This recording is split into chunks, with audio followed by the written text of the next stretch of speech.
Well, you can have one at any time in any place, and it can happen to anyone, both young and old. Yeah, men and women too. And nationwide, the chance of someone surviving a heart attack without help is about 5%. Tonight, our Nick Perot spoke with a survivor who says if it wasn't for a piece of modern technology, he wouldn't be alive today.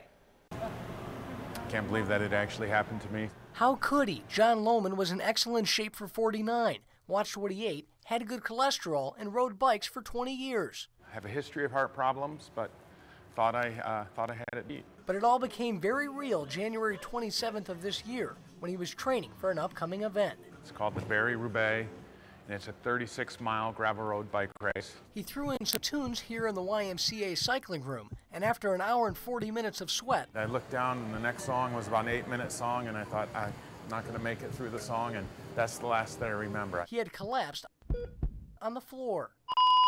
Within seconds, his workout buddies dashed to the front desk, contacted the staff, who then rushed to grab this, an automatic external defibrillator. Basically, I dropped everything I had in my hands and ran as fast as I could to the spin room. Teresa Sheridan arrived shortly after her staff fired up the AED. Call for help. Giving shocks to Lohman's chest. It said motion detected, which meant that he had somewhat of a heartbeat. And then our spinning instructor, Andre, who was there, said he's not breathing. So I just basically jumped over him and started CPR right away. It bought just enough time to get Lohman to Sparrow Hospital, where seconds make all the difference. At 1 minute, if we were to leave them in ventricular fibrillation for 1 minute, their survival rate would drop down to 90%. And every minute that they stay in VF, their survival rate goes down by 10%.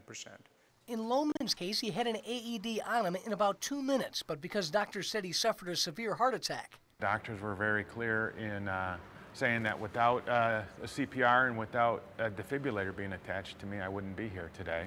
And John says he continues to exercise regularly, even coming back here to the same room he had his heart attack in. He says he wants to inform people about the importance and power of having an AED, so he started his very own program. As a CEO of a financial institution, we have 3 branches, and we didn't have a defibrillator. So Lohman has partnered with the Michigan Credit Union League to offer credit unions across the state and their members with AEDs. Call for help. Lohman says he's thankful the YMCA invested a piece of modern technology that not only saved his life, but allowed him to carry on. I did do that bike race. I rode it. I rode another race the following weekend. And he says his life now is as healthy and active as it's ever been. In Lansing, Nick Perot, 6 News.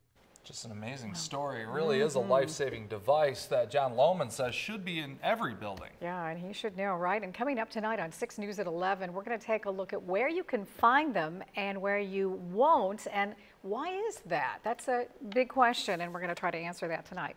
Absolutely.